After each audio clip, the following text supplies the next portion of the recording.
আয়নাঘর নয়, এই জাতীয় কোনো টর্চার সেল বাংলাদেশে থাকতে পারবে না। আমার বন্ধু ইলিয়াসের কোনো খোঁজ নেই।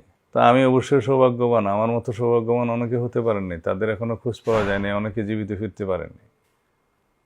আল্লাহর রহমতে আমি জীবিত আছি।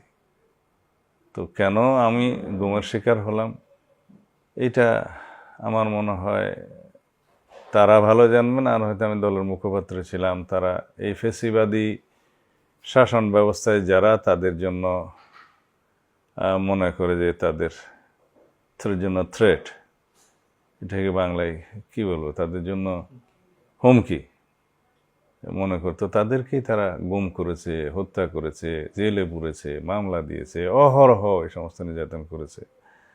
এর তো কোনো সীমারেখা নাই। তো ইতিহাসের শিক্ষা হচ্ছে, আমি প্রায়ই বলতাম, সভ্য দুনিয়ার ইতিহাস হচ্ছে কোনো স্বৈরশাসক, কোনো ফেসিবাদের পতন তো হয়, স্বাভাবিক পতন কখনো হয় না। সময় নেয়, কিন্তু অস্বাভাবিক এবং নির্মমভাবে তাদের পতন হয়। এটিও তার ব্যতিক্রম হয়নি। তো দুর্ভাগ্যজনক হচ্ছে যে যারা ফেসিবাদ কায়েম করে, যারা স্বৈরশাসক হয়, তারা ক্ষমতা থাকাকালীন এটা বুঝতে পারে না। আমাদের প্রতিশ্রুতি নয় শুধু, অঙ্গীকার নয় শুধু, এটা আমাদের প্রত্যাশা। এই বিপ্লবের স্বপ্ন, এই বিপ্লবের প্রত্যাশা ছিল কোনোদিন যেন সেরকম ফেসিবাদের জন্ম আর না হয়, স্বৈরশাসকের জন্ম যেন এই দেশে না হয়। আয়নাঘর নয়, এই জাতীয় কোনো টর্চার সেল বাংলাদেশে থাকতে পারবে না। সেটা এই মুহূর্ত থেকে বিলুপ্ত হতে হবে। Treat chocolate, treat moment, sweet moment. কোনো গোয়েন্দা বাহিনী যেন রাজনৈতিক কর্মকাণ্ডে হস্তক্ষেপ না করে, নাক না গলায়, সেই প্রতিশ্রুতি রাজনৈতিক সরকারগুলোকে যারা করবে দিতে হবে, রাজনৈতিক দলগুলোকে দিতে হবে।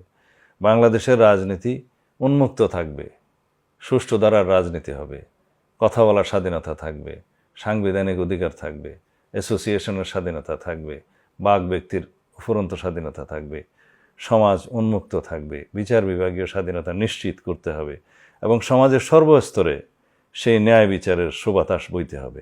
এই দানবীয় সরকারের সৃষ্টি তখনই হয় যখন মানুষের প্রতিবাদটা বন্ধ থাকে। আমাদেরকে প্রতিবাদ করে যেতেই হবে। আমাদের স্বাধীনতার জন্য, আমাদের অধিকারগুলোর জন্য আমাদেরকে অবশ্যই সবসময় সোচ্চার থাকতে হবে। যেই সরকারই আসুক, তাদের যে কোনো গণবিরোধী পদক্ষেপের বিরুদ্ধে অবশ্যই এদেশের মানুষকে ঐক্যবদ্ধভাবে প্রতিবাদ করতে হবে। এগুলো বজায় থাকলে, সমস্ত গণতান্ত্রিক প্রতিষ্ঠানগুলো শক্তিশালী হলে, সাংবিধানিক প্রতিষ্ঠানগুলো শক্তিশালী হলে, যেই সমস্ত প্রতিষ্ঠানের যা করার এখতিয়ার থাকবে, যেমন নির্বাচন কমিশন, পাবলিক সার্ভিস কমিশন, দুর্নীতি দমন কমিশন ইত্যাদি সমস্ত প্রতিষ্ঠানগুলো স্বাধীনভাবে যদি কাজ করতে থাকে, তাহলে কোনো রাজনৈতিক সরকার ইচ্ছা করলেও দানবীয় সরকার হতে পারবে না। সেই প্রত্যাশা আমাদের ছেলেগুলোর ছিল, যারা শহীদ হয়েছে তাদের ছিল, এদেশের গণমানুষের আছে এবং আমরা আকাঙ্ক্ষা করি। কিন্তু আমরা রাজনীতিবিদ হিসাবে আমরা প্রতিশ্রুতি দিচ্ছি, আমরা অঙ্গীকার আবদ্ধ এই জাতির কাছে, যাতে ভবিষ্যতে এমন শাসন কায়েম করতে হবে যেটা মানুষের কল্যাণের জন্য, দেশের কল্যাণের জন্য।